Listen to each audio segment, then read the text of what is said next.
Hello and welcome to the Racers HQ podcast. I'm your host, Matt Murphy, and joining me on the line tonight, we have our dedicated co-host, Pat Mulry. Pat, what are you drinking tonight? Tonight is iced tea. Recording a little early this round, so yeah, not time for apple juice yet. And then we've got our returning guest, Ross Carmichael. Ross, how you doing, man? Doing well, gentlemen. How you doing this evening? Doing all right. Thanks for joining us tonight. Well, I think we've got some actual racing excitement to cover, garage and racing excitement this time. We've been doing a lot of posing lately, inviting other racers on and talking about race cars that don't run, but we'll get into it. Pat, any garage updates on your side? Yeah. So we got the bottom end of the engine reassembled last weekend in the sad last garage day for our friend Ben, who is off to greener pastures in the eastern part of the United States. So, but he came over on Saturday and we finished up, like I said, reassembly of the bottom end of the engine. And so this weekend, over the 4-day, I should be finishing up the rest of the assembly of the engine. And man, I guess I could even potentially get it back in the car. I hadn't thought through that enough. Yeah, so that's fun. Got a bunch of the garage cleaned up, and while we've been kind of waiting, the biggest wait was on a head gasket, actually, surprisingly. Okay. So got delayed in shipping or something like that. Yeah. Yeah, it does suck trying to build a motor and dealing with those logistics. And then the head. So what, Ross? Did you have to deck the head, or you have to go thicker? Yeah, that's exactly right. They just had to skim the head 0.004, and so needed to go just a little bit thicker on the head gasket. You still using the same guy, or using Wells? I'm using Wells. Yeah, and been using them for a while since the other guy moved, and couldn't find him anymore. That's when I moved over to using Wells. But yeah, Dennis skimmed the head, and then we had, I think I mentioned it on a text. Oddly, there were like 3 exhaust valves, or five of the exhaust valves, 5 of the 12 were like warped. So we can't really figure out exactly how that happened, other than maybe they just got, I don't know. It's weird.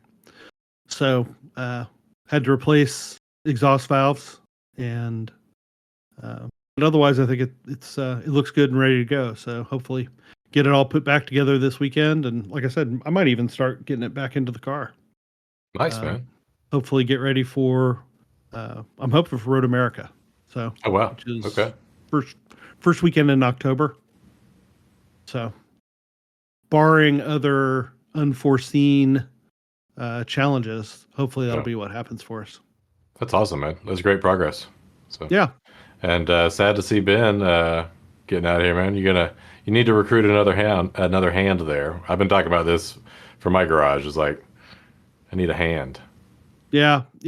Rachel and I were talking about it, last evening. She's like, I'm so sad for you that Ben's gone, and I said, it hasn't really hit me yet, like, because Ben and I had the better part of every weekend for like 12 years in the garage. Slowed down a little bit the last few after he and Diana had the twins, but like he said when he was over, Colleen was 2 when Ben started coming over. He was like, I remember when you used to have to bring Rachel would bring the baby monitor out in the garage when she'd leave, so you could still keep an ear on Colleen while she was like taking her nap or whatever. And what I told her last night was, I don't think it's really hit me yet. I mean, the reality's there, but like when I'll feel it will be like this weekend when I'm out there, putting the engine together by myself. Yeah. What's going to be your go-to track? Like some Enya to like help soothe your soul, like through that process? Well, I mean, it's kind of got to be, some sort of Sarah McLachlan to start with, right? Oh, okay. Like, sure. That the sad PETA song or whatever it is. And yeah. In the arms of an angel. Yeah, something like that, Do we get a 12-year montage to "Time of Your Life" by Green Day. Like there we go. as his car's pulling away. That's it. Yeah. I like Maybe so. And then, I don't know. Maybe I'll just never hear Yacht Rock the same again. I don't know. Oh yeah, no, you're gonna have to come up with a different playlist, man. Uh-huh. Yeah. Well, that's sad, man. Well, big thanks to Ben for all the work over the years. I don't think we could have made it anywhere near as advanced as we have without his help. So. And one of the that's true. best and one of the best looking French maids I've ever seen. Absolutely. Yeah. The plus part about Ben hasn't been able to come to races very much the last few years because the twins being babies and toddlers. So I think that one of the plus sides of them actually moving away and him not spending any time working on the car is that he may actually get to come to races again now. Okay. Cool. Yeah. Yeah. That'd be neat. All right. Well, How about you, Matt Murphy? You've got big I'll introduce myself. I don't care. No. So I finally got the race car out to the track. So stoked. Been working on that thing. Took it apart. Winter of 22, thinking I just had some work to do, and then had to just like box the thing up because of real estate reasons for like a year. And I got her back on track. She's like a fully prepped ST5 NASA car now. We're like 193, 2550, and with the K24 motor and like 245 Maxxis RC1s, which I'm questioning. But it's a fun car. I got her on the stiffer springs. Everything's very stiff, which might need to get tuned as well. But took it out to Hallett, and we ran GT3 class. So it was also Roland's first wheel-to-wheel in his new Nissan 350Z. And it is a ST4 prepped car. He's running maybe 3,300 pounds. I don't know. But it was a lot of fun. We went out there. It was extremely hot. I mean, I was feeling ill all week, and I didn't even I could hardly get set up on Friday, and to survive Saturday was like, a true test of man and machine. I'm sure I can't imagine, Ross, the 12-hour you were at, but I mean, it was brutal. So it's a Grand Prix format each day up at Kama. So qualify or like practice quali, and then a sprint quali race, and then the 12 lap feature. And I came in second. Great battle at the end there between like Roland and myself and this guy Jeff and an M3. And we were just like a second apart from each other. And it was some real good racing, man. So big shout out to everybody. This guy Randy was also awesome. He's in like an EP3 Miata, so like one of those chop top Miatas. And he was racing with us. But that's just a real vague class in NASA GT3. Or Kama GT3, I mean. It sucks you couldn't get it ready by the beginning of June because we had a good ST5 field. Yeah, I mean that was my target, honestly. Yeah. Like that had been my target, and I just wasn't there. Especially on just like a few of the paperwork things. Like I need to get a dyno run, like like a more recent one, and so just things like that. So you don't have to run SU against a radical. Yeah, no, we're not going to be on pace for that, but. I just had a few quick notes from the weekend, though, just like some things that kind of working, not working. So we're running 0 degree Wang with no splitter. Car's pretty low. I had no damage to the floor. The floor is like 2.5 inches off the ground, and no damage to that at all. But the air dam is dragging quite a bit, and I knew it was going to have to get clearanced, but it's dragging on the edges, so that we'll address that. But the material I used was too thin, and unfortunately I was trying to look up and see what like roll of ABS I ordered off Smiley's, but it's like you can see in some slow-mo videos it's deflecting, right? And this is your typical stupid like looking Miata air dam that's just like a a vertical face with a little hole cut out for cooling. But so need to work on that. And then just in general, the car seems slow, and we don't know if it's just like it was so damn hot because Roland was slow too.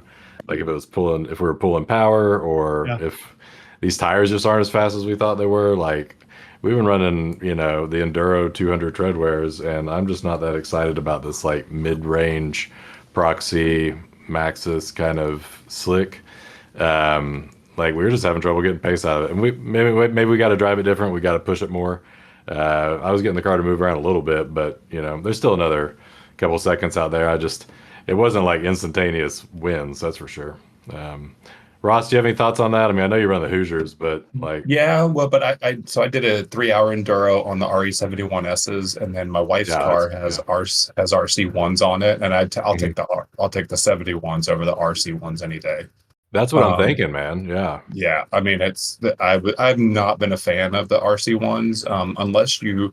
So I feel like in a lower horsepower car, a momentum car, you're better off with Mhm. the sticky tires. If you were a heavy car, like if you're an ST4 car that's detuning or whatever, Mhm. or whatever, I feel like you can get away with the tires because of the extra horsepower. But I feel like on the lighter car, like ours, ST4, Mhm. ST5, ST6 cars, what you, me, Hunter, etc. are running, Mhm. I'd rather have the sticky tires. Hmm. And the sticky tire being the Hot Boy 200 treadwear. Hot Boy 200 treadwear. I mean, obviously R7s if you can do it, but then I mean Yeah, you probably but have to that's a lot drop of weight. another, yeah, Yeah, or or drop a lot another. of detuning, yeah. Yeah, yeah, be down to like 180 horsepower or something. Yeah. But I Um, mean, like, so one of my buddies that was there running with us in June, he's ST4.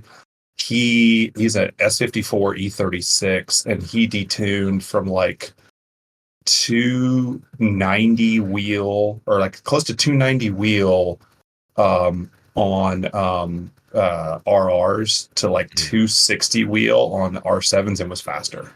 really. Oh, so that's a direction. Maybe a direction I'll do next year because I just bought 6 tires, so we'll see how this goes. Unless anybody wants to buy some RC1s. Uh, but After that, there'll be a line out the door. yeah, right. Well, with all of our listeners, right? I mean, we're Right. about to we're about to shake up the tire market with that comment. Um, well, By the way, I am a representative of Continental. Have you met me? Use my code and get a discount. thank you. Yeah. I think it was like everybody and their mother last year. Um, so that was a hot take, and then finally, the thing that took me out Sunday was my radiator blew.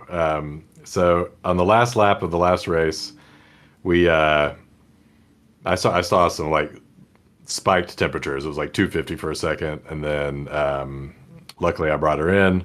It was just like it just did that for a second.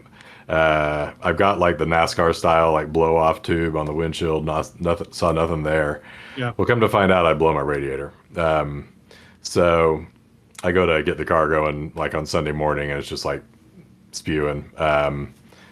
So here's a quick. I just wanted to get you guys' opinion on this. So I'm running that like Kevlar screen on the radiator, which I've always felt like has been very helpful. I'm able to Yeah. like put this ducting up against it, and it doesn't, the ducting doesn't damage the radiator, things like that. But and it's got four of those like ties that you might use to like tie another, heat exchanger to your radiator.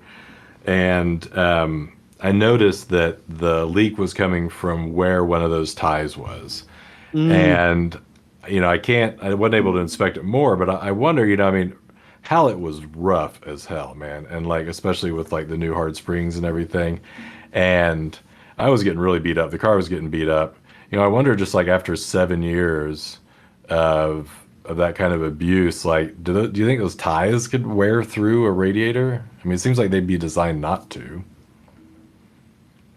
I guess it's I don't know. conceivable, right? I mean, I mean, those ties are plastic, and the radiator's only aluminum, and it's going to be thin tube aluminum. But I've never It was just heard a of that. weird. It was just a weird failure.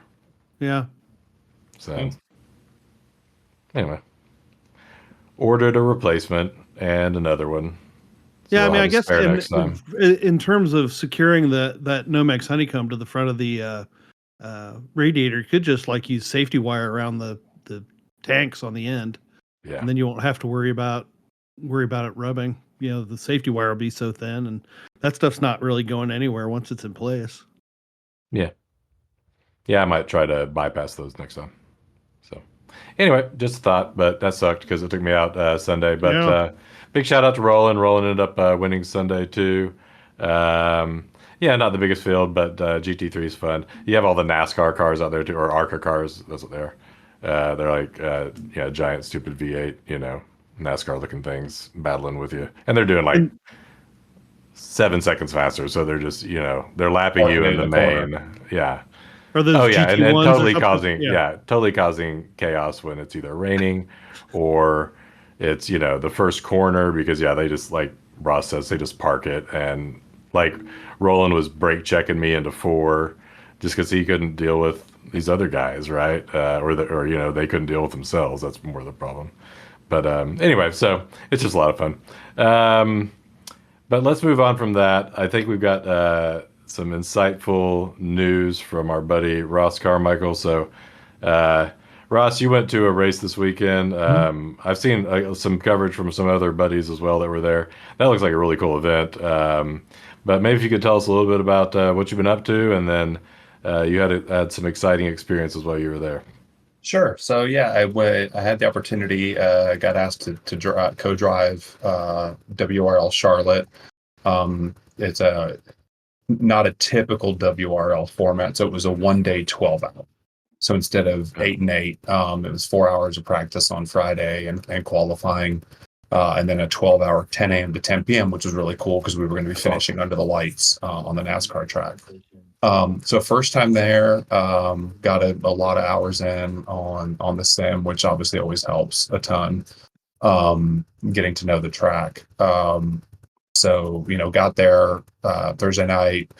Had some issues, a few issues with the car Friday morning. One of the guys one of the guys lightly tapped the wall, and I do mean it seemed pretty light. We thought it was just a bent wheel. But so this is a 2.5 swapped NC Miata, and they're notorious for the alternator brackets breaking. And so we found out next guy, we got the car fixed. Next guy went out and went to go turn in like the first infield turn, and like the car wouldn't turn, and it was basically, and the car kept kind of cutting out, and we realized that the alternator had dropped the belt and the alternator had fallen on the steering rack. Oh God.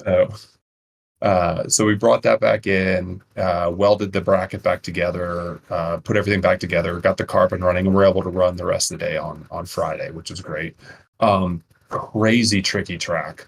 Right. On that Roval? On the Roval. Yeah, how's the transition? The transition's fine. It is. I'm not gonna honestly.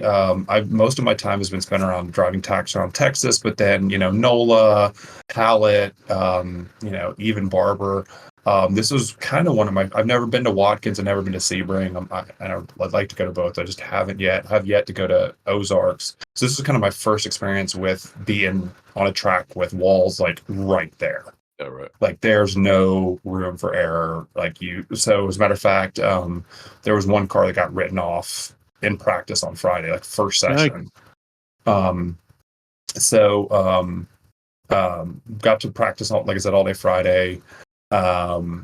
It's a great track. It's fun. If you ever drive it on iRacing, you don't realize there's actually it's a Roval with elevation, which is weird. Mm-hmm. That is weird. It's extremely weird to have a roll with elevation. It's extremely fun. It's my first time doing a bus stop too, which was kind of cool. And the other thing that's great too is if you have driven up on iRacing, they took all the sausage curves out. So that was so great because so many of us that were in practice had so many hours. Like I can't tell you how many times I hit one of the stupid sausage curves like in the bus stop and just launched it.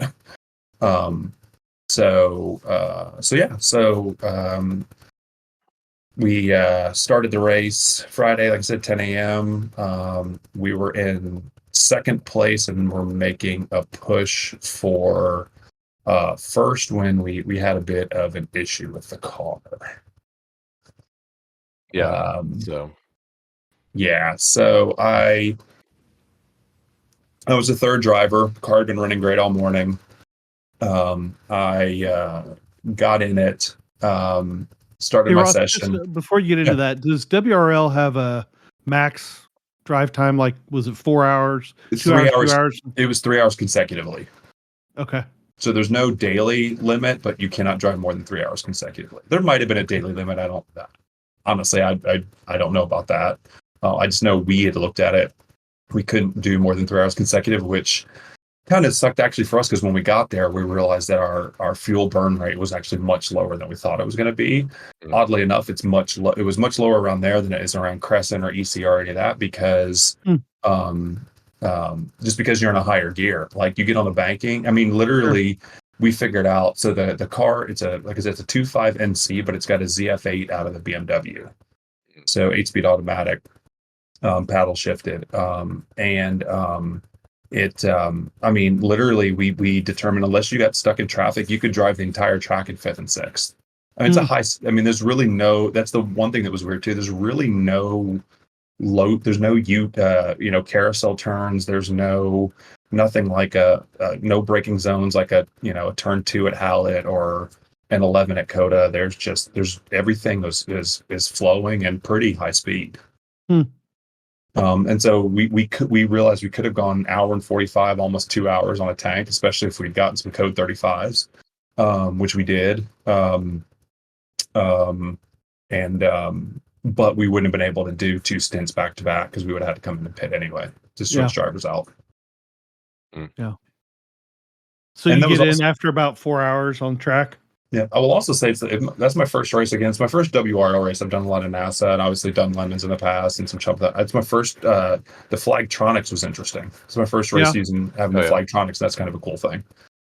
So can you talk about that real quick? So it's like a dashboard with so they come around to every car and they put a little thing and it's self-powered, so you don't have to run it off your car, and it's a little thing that sits on your dashboard that's instant flag conditions. So yellow flag, black flag, and then WRL uses what they call code 35, which is it's basically full course yellow on a track that they can't really do hot extractions. Rather than black flag it, they put in so the Flagtronics has GPS in it, and so they put it. They go code 35.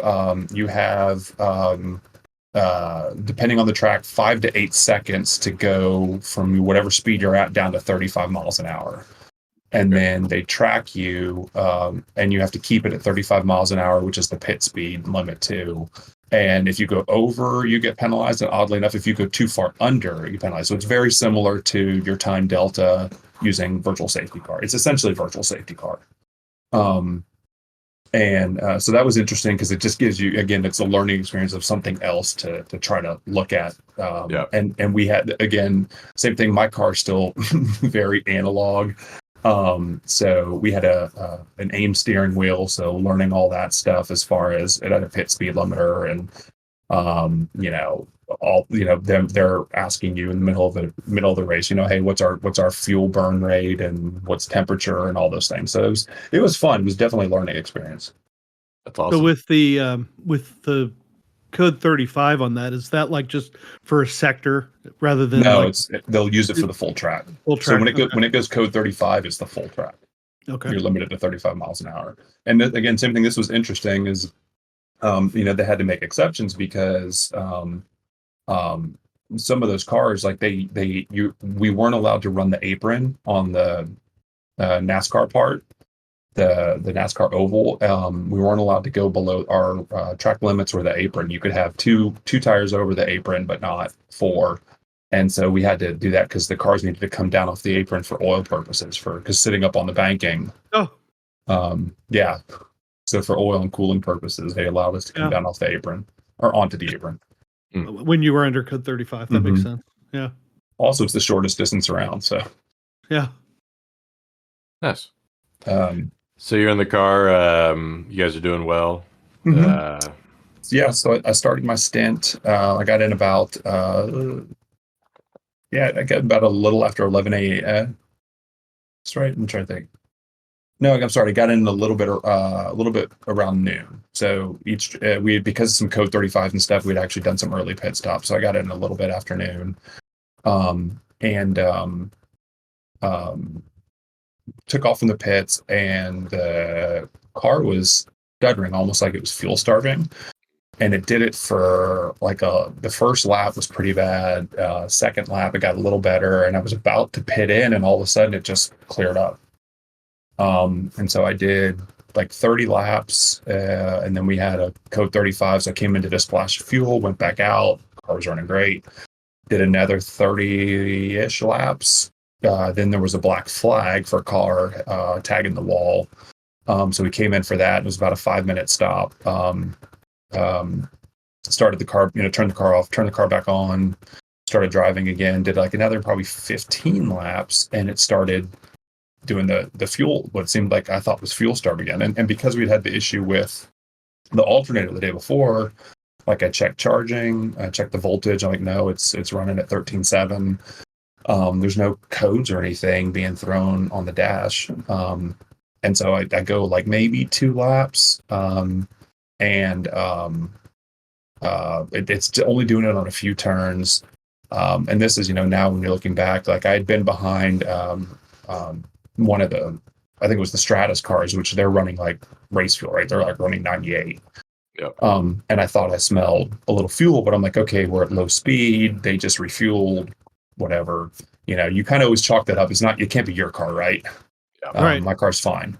And so I did about 2 laps with it stuttering just kind of every third or fourth turn.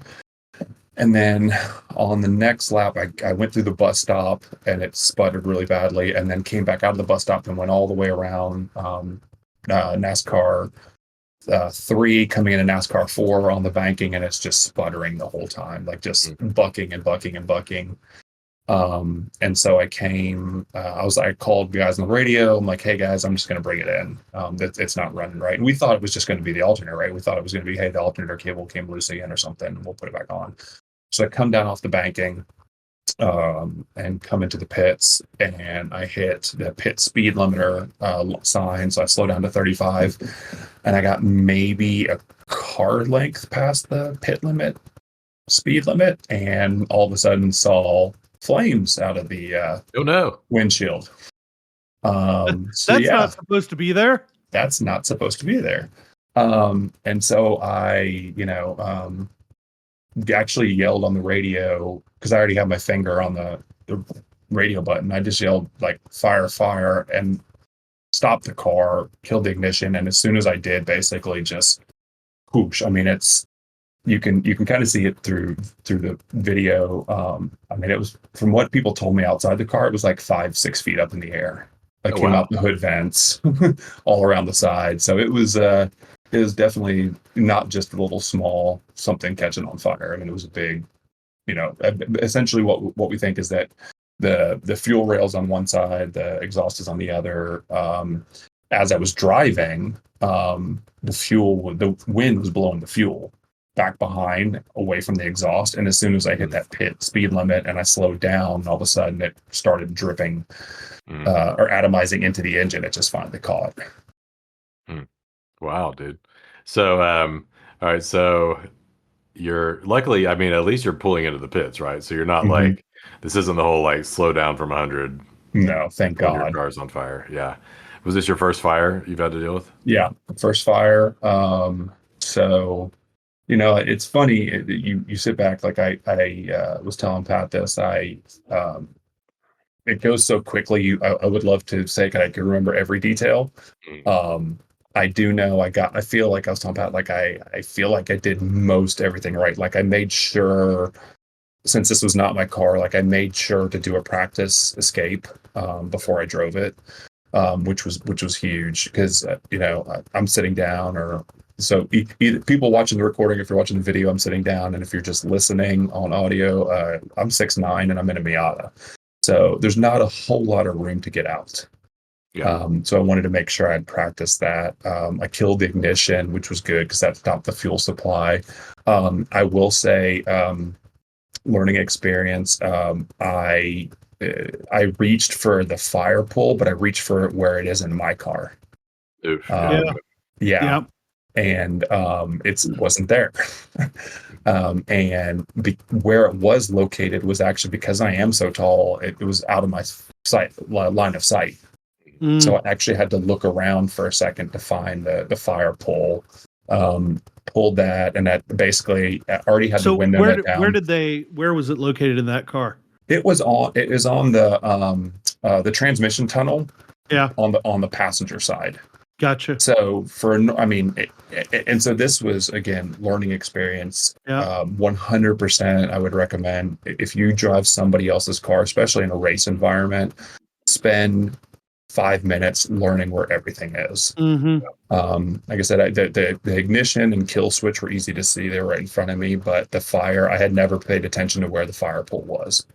Um, But and that's a good tip. That's a good tip for builders too, right? Like, the critical things should be within easy eyesight, like the ignition, and if you've got a fuel pump control separate, the kill switch, and the fire pole, or if you're using electric, the fire button, right? Like, you shouldn't ever have to hunt for this.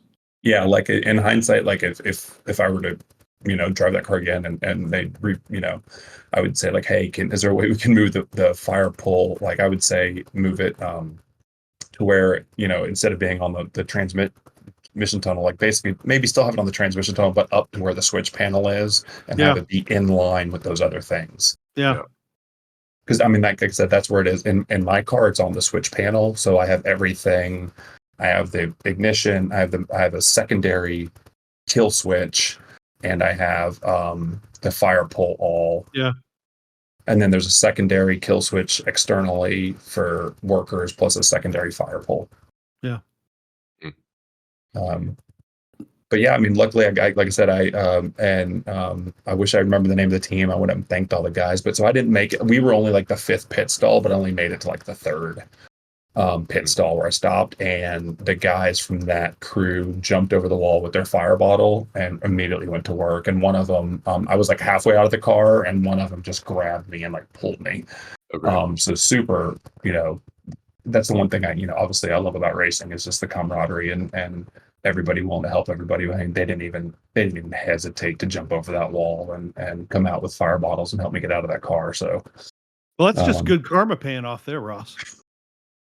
I don't know about that. I remember somebody loaning us a fire bottle when an MR2 brake caught fire at, what was it, 2010 or 2011 at ECR. Yeah, that's true. Pay it forward. But yeah, I mean, knock on wood, nothing at all. I looked over all my gear. I think one little small, the pinky toe of my driver's side foot of the shoe is like slightly melted. Oh wow. Other than that, nothing at all. So but to be clear, the fire safety system didn't deploy, or did it? The fire safety system did not deploy. The handle broke off in my hand, so it literally was I pulled the fire suppression system, and so if you ever look at it, kind of like you've got your plastic handle, your T-shaped handle, right? And it's got a cable that goes up in it, and then it's kind of molded around the cable. So it's almost like if you ever look at like the cable on a bike or a motorcycle, where you've got like your cable and it's got like a little thing on the end that holds it in place. Yep. And then you've got the plastic piece that is molded around that. Yeah. I went to pull it, and the plastic piece completely separated from the cable. Oh, geez. Wow. So basically I pulled it so hard that it cracked. Like it cracked and just and same thing. I mean, that fire suppression system was like they just installed it last summer. It was only a year old. Mm-hmm. Wow. Yeah. So again, knock on wood. I mean, it was just a fluke set of circumstances. Now, almost luckily, because I did get the ignition turned off and we got the fire out quickly, it probably was a better. I hate to say it's probably a good thing the fire suppression system didn't go off, because that is just nasty stuff and it's a mess to clean up. And and oddly enough, honestly, was not needed. We got it out so quickly. But yes, if I had not gotten back to the pits and I'd been somewhere else on the track, then the car might be totaled. Yeah. So they were able to you say it's not really even totaled. Like they were able to salvage it. That's cool. Oh yeah. We couldn't. were done for the weekend because what we determined would actually happen, and again, talk about just things that, whether it's plastic rubbing through aluminum, things that never Right. happen. I the So there's it's on most modern cars, lots of stuff it's just push connectors, right? Right. And so the end of the fuel line is a push connector into the fuel rail. Mhm. The O-ring, so it's an OEM part, the O-ring on within the push connector going into the fuel rail failed. And so it was spraying fuel out the back of the push connector. So that would have been easy to fix by itself. We could have fixed it there at the track. The problem was what melted because of the fire. So luckily, it does not look like any of the wiring or anything like that, or any transmission lines, any of that stuff actually melted, but all of the sheathing around it melted. And so that meant you had bare wires, bare metal transmission lines, stuff all running next to, exhaust, the alternator, all that stuff. So, you go back out there and so you run over a piece of debris or something, and you cut a transmission line, or cut another wire or something, and it starts sparking or arcing. It wasn't worth it. So Yeah. Yeah. But I mean, positive note, our sister car still made the podium. Great. So we there were two cars, and again, a great group of guys I was running with. Well-built car, just literally the freakiest two things you could ever imagine, as far as an O-ring failing on an OEM part, which, and as far as the fire bottle, I literally have no idea if I'm that strong, or Well, we all know you are. or if it's just, again, talk about a freak thing. Yeah. Well, no, that's interesting. I mean, maybe skip grip day next time. Well, one of my buddies, Ian, he caught fire in Colorado, and his problem was he didn't pull it hard enough, right? So somewhere in between there, people. I almost feel like it's like the old CPR thing. Like, you have to go to go crack ribs. Like, who knows that, right? Like, I thought I was doing it hard enough. But yeah, I mean, definitely lots of things to look back on. I mean, I'm definitely glad I'm okay. I'm glad the car is okay. But I would say to anybody listening, for sure, make sure you do your practice exits, even if it's your car. I know people think it's kind of silly, but when it does happen, it's amazing how quickly it happens. And then, learning, especially if it's not your car, learning where everything is and how it works is key too. And that's something I'll never not do again. Yeah, lovely double negative. No, those are great tips. And I would also say, the organizers need to be doing these things too, right? The organizers need to be calling out people and asking them, because it's part of the rules usually, right? Like, somebody did that to me at Hallett, just on their commissaries. And, he saw me driving around the paddock after a race, and he said, I'm going to call you out, and I need to see your egress now. Like, stop the car, you're on fire, get out of the car. I've been like, I will say, between there, I've now raced in, series from 5 sanctioning bodies in the time I've been racing. And I think I've been asked to do and it's been, I think I started in 2010, 2011. So it's been 12, 13 years I've been doing this, and with 5 different sanctioning bodies. And I think I've been asked twice to do it. Yeah. And so I feel like the other thing is too, is as I would say too, is, I mean, when I started doing this, I was 33, 34, and now I'm 46. It's, stuff doesn't move as quickly. Yeah. So I'm like, oh yeah, I know I can get out of the car quickly. I'm like, no, I'm not 30. I'm not my early 30s anymore. Yeah, it's tough, man. Especially these newer cars too. I mean, we're looking at Roland's car, these like high crash areas, whatever they call them, right? Like, you can't hang your arm out of the window. Like you can't fit your like helmet through the window, right? If you're trying to do that test, the Right. door closed test, it's like, especially with like a containment seat.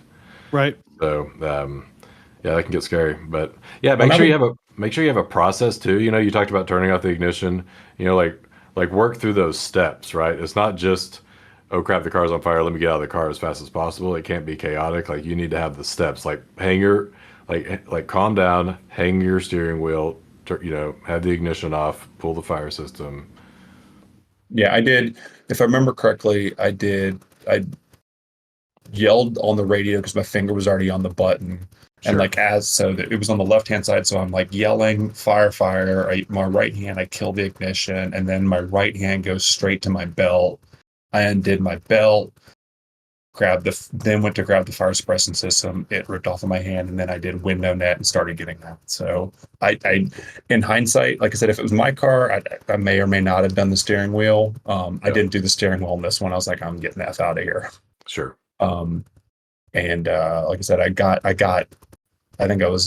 my torso out of the car, and that's when somebody grabbed me and pulled me the rest of the way out. So, and that's another thing too, is I would say anybody doing endurance racing, things like that. I mean, in a 3 hour stint, 2 hour, 3 hour stint driving, like especially as you get old, your legs don't work. Like you go to get out of that car, and your legs don't want to fire because Yeah. you've been sitting down on your ass with your legs out in front of you for 3 hours. That's a great point. Yeah. Yeah. Well, Did you have your visor down already? No. That might be step one next time. Yeah, yeah. I when I first started racing, I was pretty cognizant of leaving my visor down. It was 92 with a humidity index of 108. Oh yeah. So I cracked it. And I feel like I started race. I've tried to go back. I feel like I started the race with it down and just cracked. And then I feel like when we came in for that black flag, and had to sit there for like 5 minutes with no air flowing over the car, I feel like that's when I cracked it. I mean, I opened it full, and I don't think I ever went back to closing it. Yeah, and I think that makes total sense, especially in hot weather. I think we all drive with our visors up, at some time, but getting the visor down first before anything else. If it had blown up on you, Yeah. unfortunately it didn't. Right, it could be a real saver for your face and your eyes. I just remember reading that somewhere else because fortunately I haven't had to go through that yet. But And I will as you say, go through the steps, yeah. Luckily, it didn't come to this, but I also remember, because it was going to be so hot. I remember debating whether or not to wear the underwear, because I have a multi-layer suit, and it's a lightweight suit. It's say belt, but I thought about maybe, hey, it's a multi-layer suit. I don't technically need the underwear. They don't require me to have the underwear, but I went ahead and ran it anyway. And I think that's just going to be a thing moving forward. Like, hey, I'm never not going to run. That extra layer of protection is, yeah. now that I know. Do you have a Nomex cool shirt? The what is it, FR2 or whatever. Yeah. And actually I have the matching pants. They were a gift to my wife. Nice. Don't want to All be right. mismatched with the fireproof underwear. No. Well, and then again, when you talk about stuff as hindsight, it's 2020, and it's somewhat fortuitous. Like so I will say, one of the things about WRL, if you haven't raced there, it's interesting. There, you can self-tech your gear. All they ask to see is your helmet to make sure it's in date and it's got the Snell sticker or whatever. But on your gear, they ask for every single piece of gear. So suit, neck protection, helmet, socks, balaclava, gloves, shoes, manufacturer, model, and what rating it has. And I had never paid attention to my gloves. I've had the same pair of gloves like 5 years. And they were a gift from my mother, actually. And they were only single layer. And so I actually ordered a set from Summit and picked them up on my way to the airport to Charlotte. Okay. So multi-layer set. So that was the only thing I had on my whole gear set that wasn't multi-layer. That wasn't either a 3.3 SFI 3.3 or FIA rated. So you're doing a good job of scaring away the demons with all your fancy prep work here. You had your underwear and your new gloves. Ross wasn't catching fire. No, And now he gets to get a new set of shoes if he can find a pair of size 18 fireproof shoes. That's well, right. the funny thing is every time when something like that, like shoes, when I finally find somebody that is carrying them, I buy like 3 pairs at the same Yeah. time. I don't blame you. Good idea. So, but definitely, I mean, again, overall, good experience. Upset at the way it ended, obviously. 100. Already talked to the team. I'm going to be probably racing with them again this year at either Sebring or Coda or both. Great. So got to get back. Got to get back on the horse. I like it. Well, I recommend if it's between the two, I know Coda would be less of a travel expense for you, but to do Sebring the first time, you won't regret it. That's what I've heard, and I think that I could. Unless I it's could. July 4th weekend, in which case you might regret I it. think it's in October. Oh, No, that'll it's be great. It's in November. That'll be great. And you know what? I'm not gonna lie. I could get slightly used to this arrive and drive thing. Yeah. No doubt. The whole like not having to load the car onto the trailer. I mean, even just I mean, Mac and attest, just going to Howard, right? For me, it's 4.5 hours, but I mean, it's load the car on the trailer, drive it up there, unload the car. I mean, we've all been there, right? But the Yep. whole like you just show up with your gear and drive is there's something to be said for that. Sure. Yep, that'd be nice. Well, thanks so much, Ross. I mean, I think that's an important story. We all need to hear these things. Pat, I feel like I'm surprised this didn't go deep into fire system talk, but I know you've got a lot of hot takes on fire systems. We've been in the chats talking a lot about automatic fire systems. But maybe we, might have some guests here soon that could dig into that. Yeah, so we'll preview that a little bit. Ross, after you and I were talking the other day about that, and I thought, there's a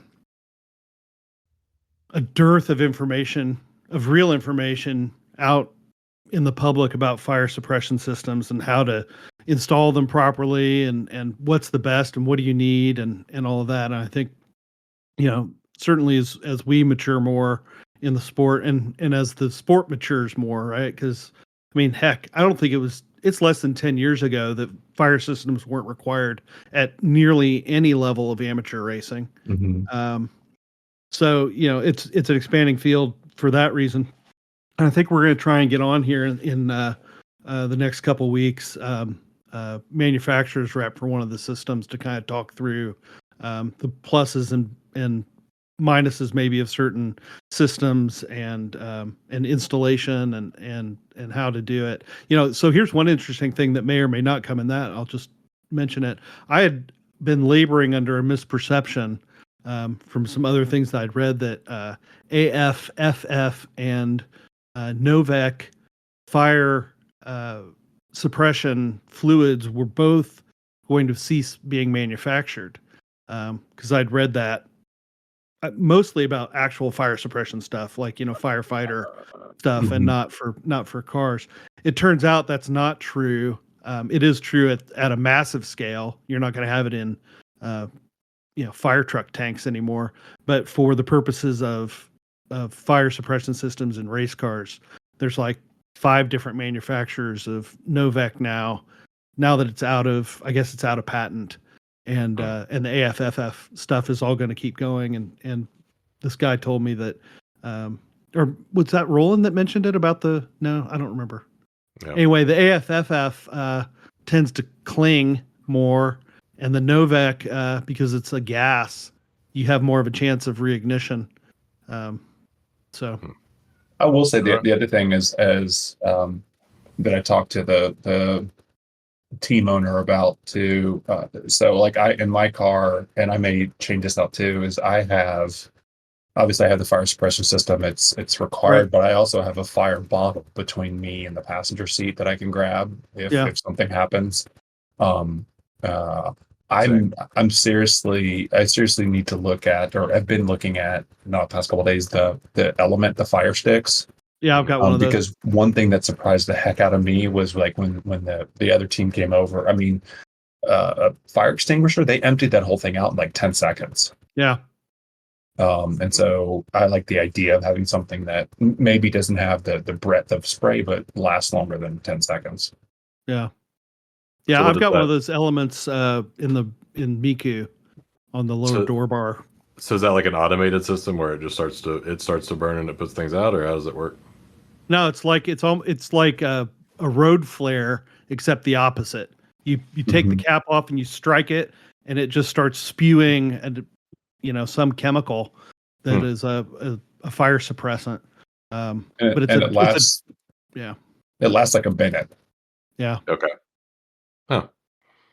Yeah, What Ross, about? And it looks I like the idea of a fire extinguisher bottle, but my concern about that has always been, everything in a bad crash or rollover or projectile. tumble, everything's a projectile, and now you got a 10 pound bottle plus the weight of the bottle.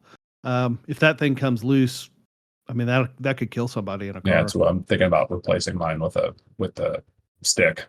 Hmm. Yeah, So All I right. think it weighs like half a pound or something. yeah, it's nothing. Yeah, it's Have to check about. I that out. mean, the I think the one I've got is maybe a foot long ish. They make two different sizes. That's the smaller of the two, 9 inches or 12 maybe. And it's you know Yeah, I like think they're it's called not. like the 50 and the 100 because I think it's like 50 seconds is on one and 100 seconds on the Yeah, other. yeah. So I've got the 50, and I've got it.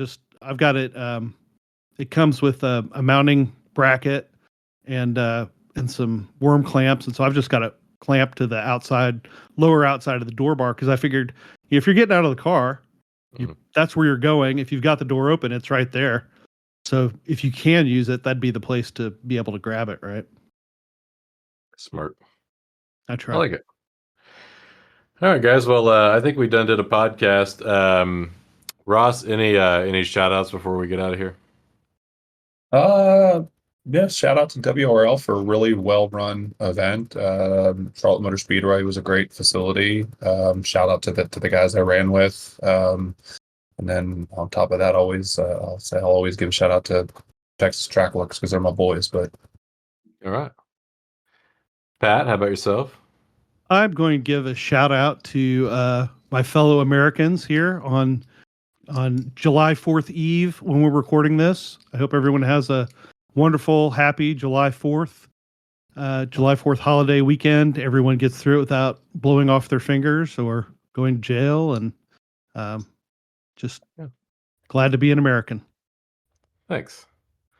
Hey, I want to give a shout out to the guys out of Hallett and Roland for hanging out with me this weekend. We had a great time racing up there. Always much better to go racing with your homies than pulling that car off the trailer alone. Shout out to my new sponsor, Dent Jesus. Appreciate the partnership. If you need any paintless dent repair, hit me up or hit up old Graybird Diffie over there at Dent Jesus and tell him I sent you. And might pay for those new R7s. It looks like we need. And Do you have a discount code to shout out? I don't have a discount code, but like this is pretty small pickings here. Like it's not like some other race car driver is trying to hawk this I will product. say, So, What kind of I will, influencer are you that you don't have a discount code to shout out on your yeah, podcast? Come yeah, on. yeah. Hit up what is it? dentjesus.com/racers HQ. No, There we go. There I we will go. say I did see your picture, Matt. The car looks great. I Yep. appreciate it, man. Yeah, it's good from far from good, but it's got quite a few speed wrinkles. But I figure as we replace body panels for inevitable carnage, we'll have to fix those poorly applied vinyl wraps. But oh well, live and learn. Maybe when Nate returns from his duty as field correspondent, he can have figured that out by then. Yeah, no, I mean, Dent Jesus offered to remove the dents. I said that's not worth it. Like that, this is not the problem we're trying to solve here, buddy. Like it needs like a thin film of Bondo and a fresh wrap, and I think we'll be in good shape. But no, thanks, Ross. Yeah, and I'm excited to get out there and run with you guys at NASA. That's the real goal next year. And I appreciate your insight. I mean, I'll probably hit you up later, and we can dig into kind of the ST rules that we've done that several times, but maybe just go over it again, make sure Yeah, for sure. I'm not missing something. But yeah, I would love to get out there and run with you guys. I've loved crewing for our other tarp racing buddies, Hunter and Todd, and it's just a real cool environment. So looking forward to that next year. Yeah, But well, hopefully we'll see an MSR or ECR this year before the year ends too. yeah, If we yeah, can we'll make that see. work. Yeah, that'd be cool. Yeah, I could do an ECR maybe. Sounds good. All right, guys. Well, All right, gentlemen. check us out, like and subscribe, rate and review, and we'll see you at the track. Bye, everybody. Good night, Dave.